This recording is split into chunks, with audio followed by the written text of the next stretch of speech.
బ్రిటన్లో తొలిసారిగా భారత మూలాలున్నటువంటి వ్యక్తి అధికారంలోకి వచ్చారు ఋషి సునక్. కానీ నేను ఇంతకుముందే చెప్పా, కావాలని చెప్పి పార్టీ పతనం అయిపోయి ఇక గవర్నమెంట్ వర్కౌట్ కాదు అనుకున్నప్పుడు ఓడిపోయే వ్యవస్థని మనోడిని ఎత్తిని పెట్టేసి గెలిచినప్పుడు బోరిస్ జాన్సన్, ఓడిపోయినప్పుడు భారతీయుడైనటువంటి మూలాలుడు కాబట్టి అని చెప్పేటందుకే అతనికి ఇచ్చారు అన్నటువంటి.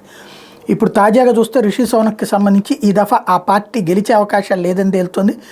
ఇప్పటికిప్పుడు సాధారణ ఎన్నికలు జరిగితే భారత సంతతికి చెందిన ఋషి సునక్తో పాటు ఆయన క్యాబినెట్లోని సగానికి పైగా మంత్రులకి పరాజయం తప్పదని ముందు సర్వేలో తేలింది.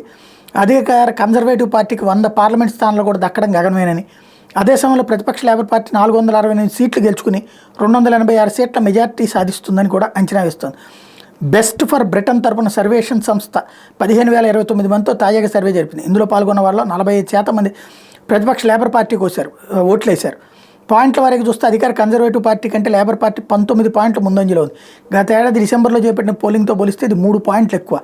కన్జర్వేటివ్ పార్టీ 100 లోపే సీట్లు గెలుచుకోవడం అంటే 250 ఎంపీ స్థానాలు కోల్పోవడం ఇటీవల కాలంలో ఇదే మొదటిసారి అవుతుందని నిర్వాహకులు విశ్లేషిస్తున్నారు.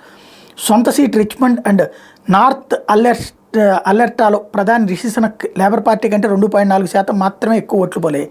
ఈ పోలింగ్లో ఎటువైపు మొగ్గు చూపని 15% మంది ఓట్లను పరిగణలోకి తీసుకోలేదని సర్వేషన్ తెలిపింది. కన్జర్వేటివ్ పార్టీ పరిస్థితి మున్ముందు మరింత దారుణంగా ఉంటుందని విశ్లేషకులు చెబుతున్నారు.